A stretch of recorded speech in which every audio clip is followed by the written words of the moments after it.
Isabella and Noah were walking down the street, their laughter echoing in the late afternoon. Sophia skipped ahead, her bright red coat a vivid splash against the gray pavement. Daniel, ever the observer, pointed out a particularly interesting cloud formation, and Michael immediately pulled out his phone to snap a picture. They continued their stroll, a harmonious group enjoying the simple pleasure of each other's company. On our wedding anniversary, I cooked a full table of Sophia's favorite dishes and waited for her to come home. Sophia rolled her suitcase out of the bedroom and said, without even looking up, "I've got something to do today. I'm leaving first." I didn't say a word. I just silently picked up a chopstick of cold vegetables and chewed mechanically. At 1 a.m., Sophia's best male friend updated his feed right on time. In the photo, she was leaning on his shoulder, holding a bouquet of 999 red roses. The caption read, "Who in this world could be more perfect for each other than us?" I stared at the screen for a long time before quietly hitting the like button. The phone rang almost the next second. Sophia's voice came through, unusually flustered. "Don't misunderstand. Next year, I'll definitely spend our anniversary with you." I was silent for a moment, then shook my head. "No need, Sophia. You won't need to anymore." Chapter 1. Sophia came home while it was raining outside.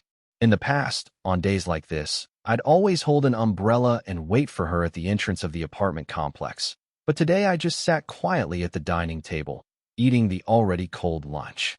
My phone buzzed. "Where are you?" Lit up the screen. I wiped my mouth and replied, "Come up yourself. I'm eating." The faucet gushed as I washed the dishes when I heard the familiar sound of suitcase wheels rolling behind me. Sophia stood at the kitchen doorway, panting, with raindrops still dripping from the ends of her hair. "I haven't eaten," she said with her usual sense of entitlement. "Make me some dumplings." If it were before, I probably would have dried my hands immediately, started boiling her favorite pork and shrimp dumplings, and even fried a soft-boiled egg for her. But now I simply turned off the tap and said without turning around, "Order delivery yourself." Her breathing grew noticeably heavier, but she tried to keep her temper in check. "You're still mad about me missing our anniversary? I'm really hungry. Can you stop being dramatic?" I turned around and slowly dried my hands with a towel. "I'm not mad." She stared into my eyes as if trying to find some crack, and finally sighed in frustration. "Daniel and I grew up together. Now he's all alone in this city and sick. I had to go check on him. You getting all moody just wears me out." I hung the towel back on the hook and looked at her calmly. "I'm not making a scene. You don't have to explain." The rain was easing up. The only sound left in the living room was the dull drag of her suitcase on the floor. Sophia pulled a bumblebee model from her suitcase. The metal body had a few scratches, and the packaging was crumpled in the corner. "Your anniversary gift," she said, handing it over casually, like she was talking about the weather. I took the model, my fingertips brushing against the cold metal. Just yesterday, in that photo on Daniel's feed, the gift Sophia gave him was wrapped in gold foil paper and tied with a ribbon. "Thanks," I said as I set the model on the coffee table, my voice steady and devoid of emotion. Sophia's brows immediately furrowed. "That's it. What else? Should I light some fireworks to celebrate?" I looked up at her. Her expression darkened instantly. She suddenly reached her hand out to me. "That's not what I meant. Where's my gift? Don't we exchange presents every year?" Only then did I pretend to suddenly remember. I took out my phone. "Forgot to get one. I'll just transfer you the money." The screen lit up, and the transfer confirmation sound cut sharply through the silence of the room.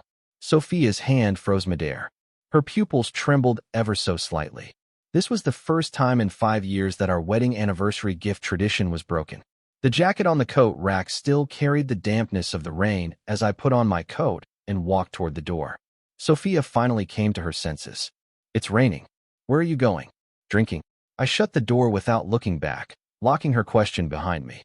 As the elevator chimed its descent, I felt around in my pocket for a cigarette. I had quit smoking and drinking for 5 years. My old party friends had long erased me from their circles. But tonight, maybe it was time to read a few of them on WeChat. Chapter 2. The clinking of glasses echoed in my ears. An old friend slapped me on the shoulder, laughing. "I thought you'd be a whipped husband for life."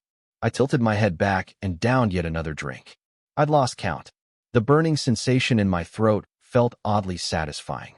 All these years with Sophia, I lived as the house husband she wanted. I skipped guys' nights, deleted my gaming buddies, even let my beloved photography gear gather dust.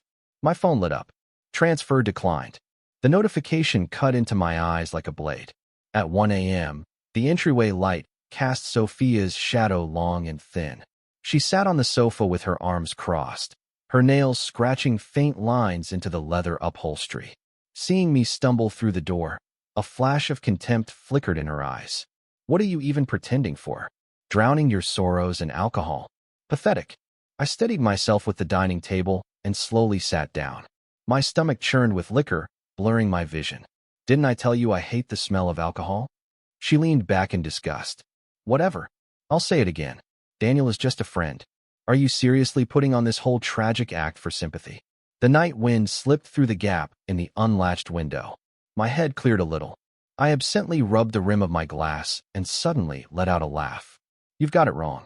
Today was actually the happiest I've been in 5 years. Sophia's voice shot up like nails on glass. Enough. I don't want to fight. I'm running out of patience. A hangover throbbed behind my temples. I lifted a hand to massage them. Calm down. It's late. Since neither of us wants to fight, I'm going to bed. She stood abruptly and reached out to steady me. A foreign scent of men's cologne mixed with the lingering dampness of last night's rain hit me in the face. Instinctively, I leaned away. That small motion froze her in place. As the second bedroom door clicked shut, a dull thud landed on the wood, a fist hitting the door from the outside.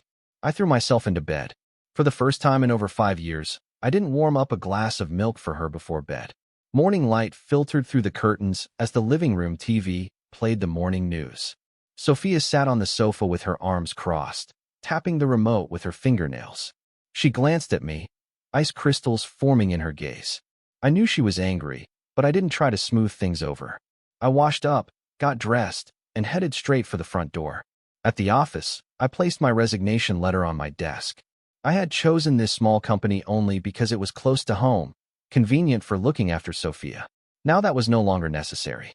My boss stared at the resignation form, took off his glasses in confusion.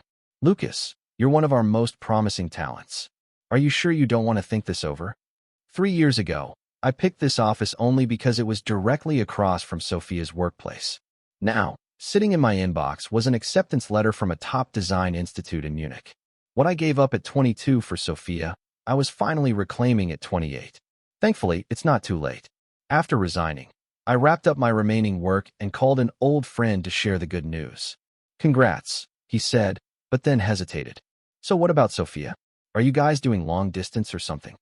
As the printer hummed, spitting out notarized documents, I looked out at the endless stream of traffic. I'm getting divorced. She won't be part of my future plans anymore. Our futures were like 2 rail lines that would never intersect again, each heading toward their own destination, just like how I could never wedge myself into the childhood bonds Sophia and Daniel shared over the last 20 years. Plane tree leaves spiraled down into the moving boxes outside the apartment. I looked up at the clear blue sky. The world without Sophia felt crisp, as if even the air had a sharper freedom to it. I touched the plane ticket in my chest pocket and suddenly recalled what my mother once said before she passed. Marriage is for happiness. Divorce is too, son. Never lose the courage to chase what makes you happy. Chapter 3. When I opened the door, Sophia was applying lipstick in front of the hallway mirror. The cherry red gloss made her skin look even paler by contrast. Those legs, once wrapped in my scarf to keep warm, were now bare in the early autumn chill, stepping boldly into high heels. In her arms, she held a bottle of amaretto. I knew exactly what that meant. It was Daniel's birthday. Sophia was going to celebrate it with him. I'm coming. Stop rushing me. Of course I'm going to Prince Daniel's birthday. Did you really think I wouldn't show up? She cooed into her phone, her voice playful, that signature fong barely peeking through her smile. She almost never used that kind of soft tone with me. She was still smiling until the moment she saw me. Silence fell between us. We just stared at each other, neither of us speaking. Then she turned her head away, expression souring, without a word. The moment Sophia hung up, the warmth in her eyes disappeared faster than the ice melting in an iced Americano. She bent down to change her shoes with such force it was like she was trying to shake off something filthy. Bang! I knew then Sophia was going to start another silent war. We'd gone cold on each other countless times before, and every time it had something to do with Daniel. In the past, I would have braved a thunderstorm to buy her favorite desserts, even if she met me with sarcasm. I took it all without complaint. But now I just searched for a few foreign recipes and started practicing in the kitchen. Butter sizzled in the skillet. The recipe for German pork knuckle glowed on the iPad screen. The smoke stung my eyes. Funny, I hadn't even chopped any onions. Chapter 4. At 8 p.m., I saw Daniel's latest. From youth to maturity, we've walked a long road together. The rest of my life belongs to you. His arm was around Sophia's shoulders. The candlelight from the cake cast a warm glow on her blushing cheeks. In the comments, Sophia's girlfriends were all sending their congratulations. Sophia deserves happiness. Someone else should know when to leave. Lucas must be losing it right now. They look perfect together. Sophia, give Daniel a chance. Sophia's friends never liked me. In their eyes, I was the outsider who ruined the childhood fairy tale between Sophia and Daniel. To them, childhood sweethearts were the only kind of love that really made sense. Without me, they believed Sophia would have been much happier. Looking at them cheering together in the comments section like some private party, I had to admit they weren't entirely wrong. Then came Sophia's comment. The rest of my life with you. What a blessing. I stared blankly at their public flirting. Another of her friends chimed in. LOL, let's take this to the group chat before Lucas sees it. He'll start another fight with Sophia for sure. In the past, I would calmly remind Sophia to keep some distance from Daniel. After all, she was married. It was only appropriate. Her friends would mock me for being controlling, saying I was some insecure man who didn't even respect basic friendship. Sophia never once defended me. Instead, she echoed their criticism, told me I should be more generous, that a real man wouldn't be so petty. I was her husband, yes, but she was an independent woman. I should respect her personal space and her social life. Just last year, on Sophia's birthday, I gave her an LV Capucines bag. She pushed it aside. Daniel's Mio Mio suits my dress better. One of her friends laughed and filmed it. Straight guy taste is such a disaster. This time, I didn't play into their expectations. I simply exited the post and scrolled through short videos in silence. When Sophia got home, I was already asleep. The mattress sank suddenly. Sophia lifted the covers, reeking of alcohol. Lucas, your wife was out late and you don't even care? Other husbands at least check in, you know? Her nails dug into my arm. My girlfriend's boyfriends called them all night. You didn't even bother with one call, just went to bed like nothing happened. Do you even care about me? Chapter 5. I looked at her in confusion, unable to understand why she was suddenly so angry. I had done the same thing in the past, and back then she had stared at me with teary eyes and said, I'm not a tool for you to satisfy your control issues. Please let me go. Give me some space to breathe. But now that I had stopped interfering, she turned around and questioned why I didn't care. I was completely lost. What did she want from me? Still, I didn't bring up the past. I simply responded calmly. You were out with friends. Me calling nonstop, what would that look like? Daniel and the others are old friends of yours. What's there to worry about? A flicker of surprise crossed Sophia's eyes. Maybe she hadn't expected me to mention Daniel's name so calmly. Then her expression shifted, as if she'd figured something out, and she hurriedly. That post, it was just a memory. It didn't mean anything. Don't take it the wrong way. I was just about to speak, but she cut in. Wait, do you actually mind that I went to Daniel's birthday party? We've known each other for 20 years. If anything were going to happen, it would have happened already. We're just friends. Isn't it normal to attend a friend's birthday? I nodded gently. I understand. It's getting late. Why don't you get some rest? Sophia fell silent. She stared into my eyes as if trying to find some trace of anger, but after a long moment, she seemed to find nothing. She hesitated, reaching out to hug me, only for me to subtly move away. Do you want to sleep in the master bedroom or the guest room tonight? I asked softly, my tone so neutral it gave away nothing. Her pupils shrank sharply, clearly not expecting me to pull away from her touch. In the past, even the smallest affection from her would send me over the moon. She slammed the guest room door with a deafening bang, but in the end she chose to sleep in the master bedroom. As her footsteps faded, I fell asleep almost instantly. Funny, really, since deciding not to love her anymore. Even my insomnia had cured itself. At dawn, my college advisor called unexpectedly. Somehow he had heard I was going abroad and insisted on hosting a farewell banquet. I declined repeatedly, and he settled for suggesting a class reunion instead.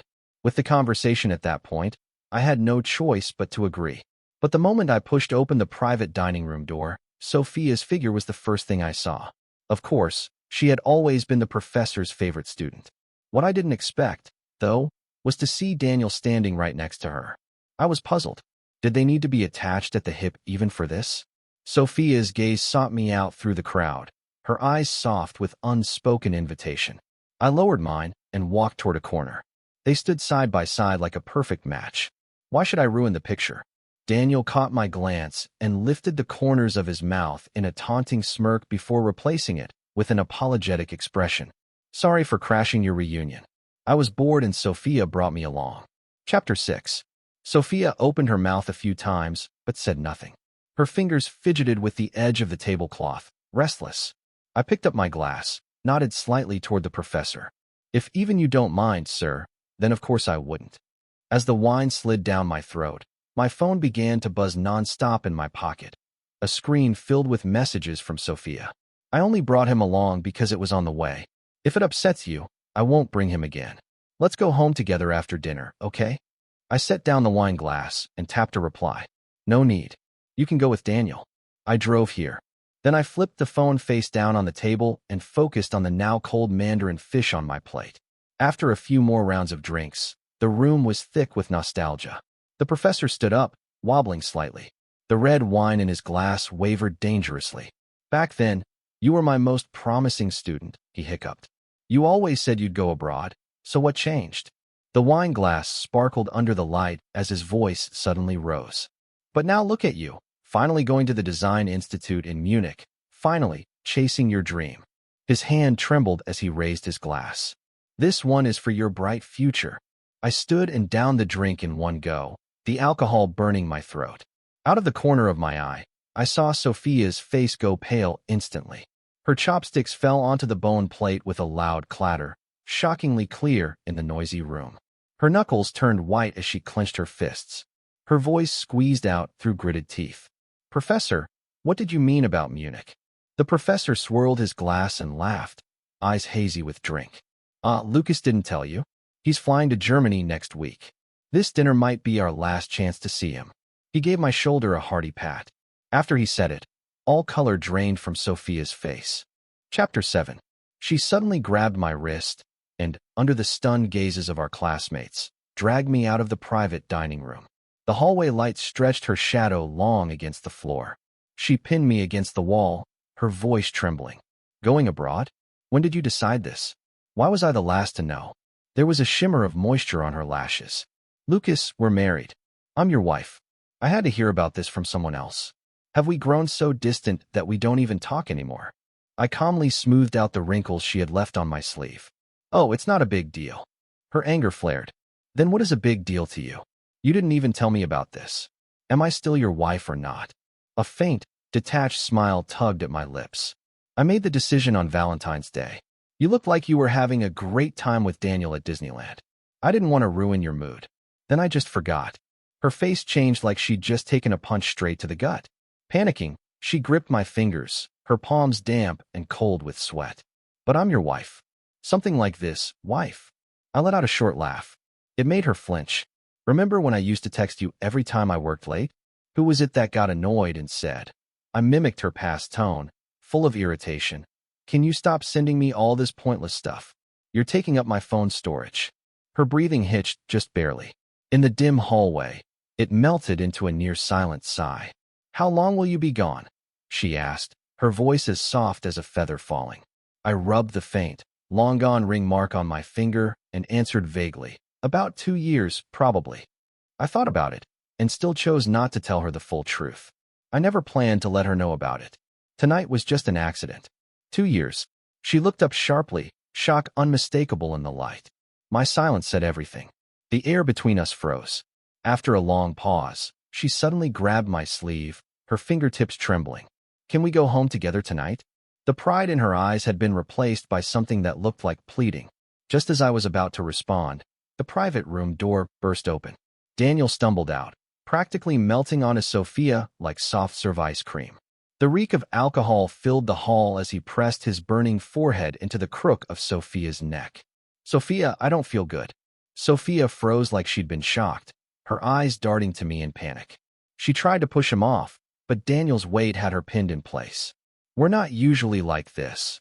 Her explanation was laughably weak against Daniel's shameless snuggling. I calmly took a step back, still wearing a polite smile. I understand." Moonlight slanted through the window at the end of the corridor, as if drawing a galaxy between us. Chapter 8. Warm alcohol breath clung to Sophia's neck. She only frowned slightly, not even trying to move away. I remembered clearly she used to hate the smell of alcohol. Every time I came home from a business dinner, she made me rinse 3 times before she'd come near me. But now Daniel was practically draped over her, and she just let out a helpless sigh. "Give me 10 minutes, okay?" she said softly, holding up the swaying Daniel. Her voice was more gentle than I'd ever heard it. "I'll call a car for him and be right back." Before she could finish, Daniel rubbed against her shoulder like a spoiled dog, the way he did it too natural, like they'd rehearsed it 100 times. "No need." I stepped back again, my leather shoes clicking crisply on the marble floor. "He seems to need you more than I do." As I turned away, I heard Sophia call my name behind me, but it was immediately drowned out by Daniel's slurred mumbling. I didn't look back. I walked straight into the elevator. Just before the mirrored doors shut, I saw her still struggling to break free from his embrace. On the ride home, the hired driver had the AIC blasting, but I still felt suffocated. Outside the window, neon lights blurred through the film of tears in my eyes, just like that Valentine's Day 2 years ago when Sophia and I watched a light show by the river. That night she got a message from Daniel too. She gave me the same apologetic look and said, "He just got dumped. I should go be with him." My phone buzzed. On the lock screen, Sophia's message lit up. "I just dropped Daniel off. I'll come home after making sure he's settled." Then another, "He threw up badly. I might not make it home tonight." I looked at her favorite fuzzy slippers by the doorway and couldn't help but laugh. I had stood in line for 3 hours last year to get those limited edition slippers for her birthday. That day she was busy taking Daniel to the hospital because he had a cold. Chapter 9. I stared blankly at the phone screen. This was probably the first time Sophia had ever voluntarily told me her whereabouts. It reminded me of how back then I'd casually ask who was attending her gatherings, only for her to snap back. "Do you really need to know everything? Don't you think that's a bit psycho and suffocating?" I ended up buying her breakfast for a week straight just to apologize. She finally cooled off, but laid down a hard rule. I was never allowed to interfere with her social life again. Okay. That was my only reply to her latest message. Sophia seemed unsatisfied with that single word. She quickly sent 3 more texts. "He was puking really badly. I swear it's 3 a.m. and pouring outside. There are literally no cars. Nothing's going to happen. Don't get the wrong idea." I kept replying with the same word. Okay. Finally, the phone fell silent. But the liquor in my stomach started kicking in. Its delayed punch hit like a wave.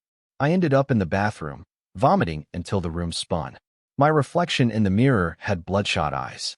Turns out Daniel wasn't the only one who got drunk at that dinner. It wasn't until the first light of dawn crept in that I finally dozed off. When I woke again, it was 11:23 a.m. My phone showed a spotless lock screen, no new messages. The spicy aroma of grilled fish takeout filled the living room when Sophia finally walked through the door. She paused, clearly surprised to see the takeout boxes in front of me. By routine, I would have had her hangover soup and a bowl of porridge ready for her return. But this time I didn't. Back in the day, if I dared order food without making anything for her, she'd scold me for being inconsiderate. Today, though, she asked in an unusually mild tone, "Is it good?" She leaned closer, carrying the scent of a shower gel I didn't recognize. I nodded, a fishbone lodged halfway down my throat. "Daniel was such a handful, you have no idea. It's a pain dealing with a drunk person." She studied my face as she spoke. But the moment he woke up, I left. I didn't even stay a second longer. There was guilt in her voice, but I didn't call her out. Must have been hard. I cut in, my tone as calm as discussing the weather. Her smile froze. She absent-mindedly picked at the corner of the table. Then suddenly she said, "My friend, Emily, is getting married tomorrow. Come with me to the banquet." It didn't sound like an invitation. It sounded more like a test. Chapter 10. My chopsticks paused in midair. I looked at her, surprised. This was a first. In the past, whenever her friends got married, she'd always cling to Daniel's arm and say to me, "Emily and the others don't like you. If you show up on their big day, it'll ruin the mood." I remembered how many times I fought with her over that, how I even tried buying gifts to win her friends over. Now, the grilled fish's spiciness burned in my throat. I simply said, "Forget it. No need for me to go and get on your friend's nerves." Sophia reached out, trying to touch my hand, but froze halfway. Her fingers trembled slightly. She forced a smile. "But you're my husband. Why would they?" Remember when Emily said I couldn't even compare to one of Daniel's fingers? I cut her off. "You laughed out loud right next to her, and after that you told me, if you can't even get along with my girlfriends, what kind of man are you?" But she knew full well how her friends treated me had everything to do with how she treated me. I didn't mean it. I was just angry. She interrupted anxiously, her ears turning red. That desperation reminded me of the first time she flaked on me because of Daniel, when she came home to find me still waiting up alone. Her face had the same look. But that was long ago. "I really can't go tomorrow." I tied up the trash bag. The plastic cords dug into my palms. "I have to get my visa sorted out. I've got an appointment at 2 o'clock in the afternoon." That part was true. The paperwork still sat unfinished in a folder near the door. Sophia stared at me, stunned. She clearly hadn't expected me to reject her, especially not this firmly. It was something the old me would never have done. I added, "Why don't you take Daniel?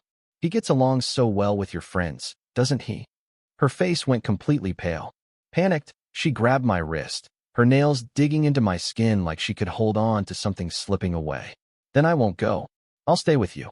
I'll help with the visa, okay?" Chapter 11.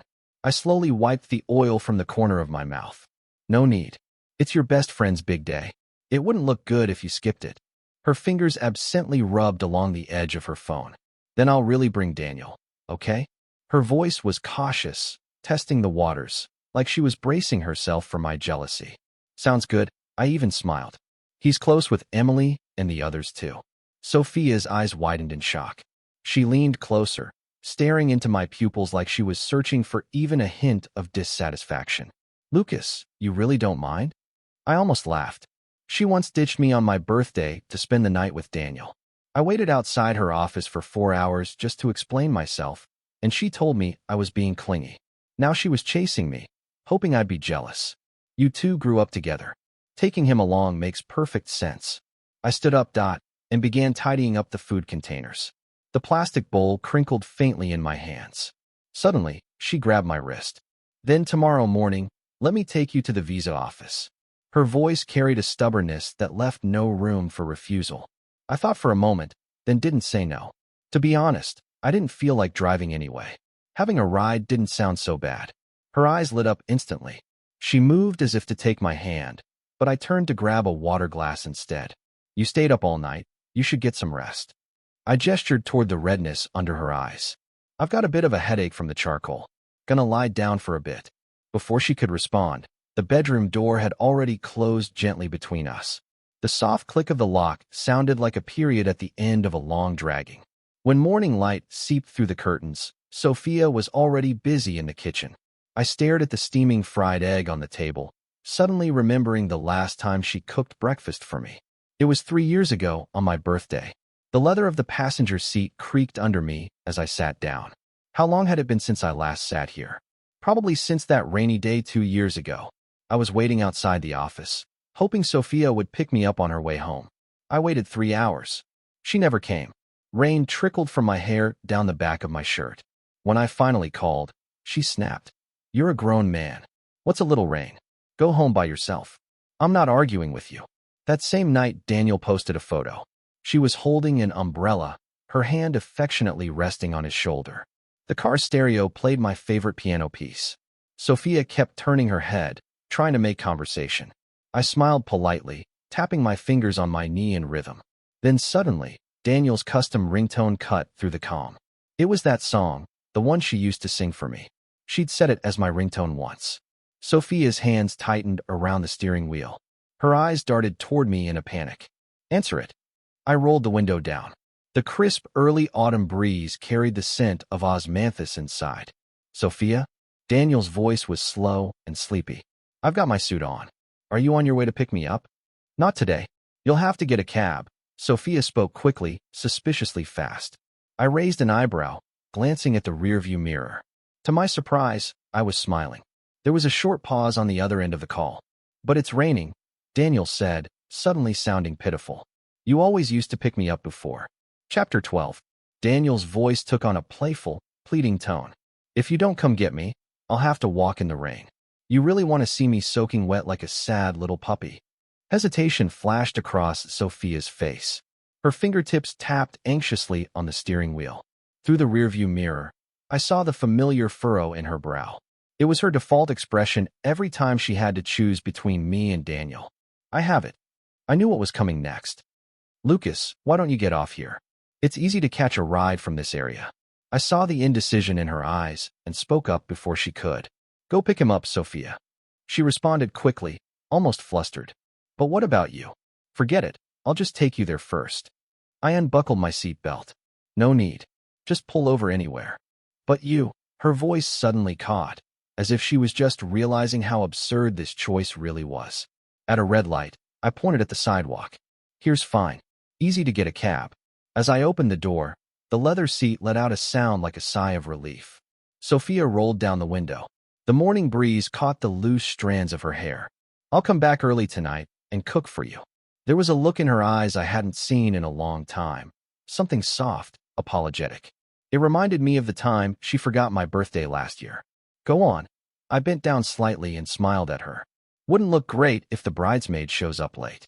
As her taillights disappeared around the corner, I turned away without hesitation. After the visa appointment, I glanced at my phone calendar. The sound of the visa officer's stamp still echoed in my ears. 10 days. All these hesitant glances, these moments of indecision, they would soon be nothing more than memories. 7,000 kilometers away, lying on the couch, I was scrolling through short videos when my phone lit up. On screen, Emily and her fiancé were kissing in front of a champagne tower. The camera panned suddenly, catching a crowd playfully shoving Sophia and Daniel together. Sophia, it's your turn. Emily, drunk and giggling, had her arm around Sophia's shoulder. The rhinestones on her nails sparkled in the light. Some people better hurry up and lock it down. She winked suggestively at Daniel. He looked shy but quietly scooted half a step closer to Sophia. Sophia's smile froze on her face. Her fingers began twisting the hem of her dress, an unmistakable sign. I knew that gesture well. She always did it when she was uncomfortable. My phone buzzed with a message from her.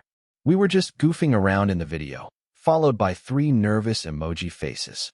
Looks like a lively wedding, I replied, setting my phone to silent right after. The food on the table had gone cold. Condensation dripped from the heat cover, landing on the wooden surface like the tick of a countdown clock. It wasn't until noon the next day that the sound of the door lock finally turned. Sophia stumbled in wearing heels, reeking of champagne and an unfamiliar perfume. They insisted I stay. She bent over to change shoes, her posture clumsy and rushed. A run in her stockings caught the morning light like a tear in fabric. I muted the TV. The news anchor was reporting international flight updates. Food's on the table, I said. Sophia froze, clearly not expecting such a flat reaction. In the past, when she stayed out all night, she wouldn't even bother sending a text. Now that I didn't care anymore, the line she prepared so carefully had nowhere to land, like a punch thrown into empty air. After she washed up, she sat on the sofa, towel drying her damp hair. Did you buy your plane ticket? When are you leaving? Chapter 13. I sat down the remote and said calmly, next Saturday. The ticket's already booked. The air froze instantly. Sophia suddenly rushed over, eyes red. Lucas, I can't take this anymore. We need to talk about what? She lifted her chin defiantly, fingernails digging deep into her palm. I'm tired of the way you're treating me. What did I do? I looked at her, confused. Isn't this what you always wanted? Her chest heaved. It's because of Daniel, isn't it? I said nothing. Her voice shook like never before. Fine, if that's the issue. I'll keep my distance from him. That stopped me in my tracks. I remembered once kneeling in the pouring rain, begging her not to leave me. She had shaken my hand off and said, don't use breaking up to threaten me. Daniel is my childhood friend. Even if I lose you, I won't lose him. And now she was willing to cut ties with him for me. But unfortunately, it was too late. You've misunderstood. I shook my head softly. I stopped caring a long time ago. You're free to be friends with whoever you want. Sophia suddenly pulled out her phone and began frantically scrolling through her contacts. You don't believe me, right? I'll prove it right now. Sophia? Daniel's voice came through the speaker, full of surprise and delight. Calling me this late? Miss me already. That line, missed me already, boomed through the living room like a bomb. Sophia's face went ghost white. She scrambled to mute the phone, but it was already too late. That familiar casual tone had revealed far too much unspoken intimacy. Don't talk nonsense, she snapped, voice shrill and cracking. Daniel, let's not talk anymore after this. Daniel sounded like he couldn't believe what he'd just heard. Sophia, what? I must have heard you wrong. Sophia took a deep breath. I'm serious, Daniel. Let's stop contacting each other. There was the faint clink of glass on the other end. Then Daniel's drunken laugh slurred through. Oh, I get it. Your jealous husband again, right? Ha ha ha. I told you not to marry that guy. Look at him, always sulking, picking fights, making you stay away from me. Isn't he just throwing a tantrum again? He snorted. Figures. A guy with no real friends could never understand our. Shut up. Sophia suddenly screamed. Her fingernails scraped across the phone case, making a sharp, screeching sound. Who do you think you are? You dare talk about my husband like that? You don't even deserve to say his name. Her hand trembled as she hung up. The screen instantly lit up with a dozen missed calls. She turned around, still red with anger, but the moment her eyes met mine, her expression softened. See, she said, holding up 3 fingers to her temple like a devout believer. I swear I've cut ties with him. From now on, I'll wait for you at home every day after work. I looked at her reddened fingertips.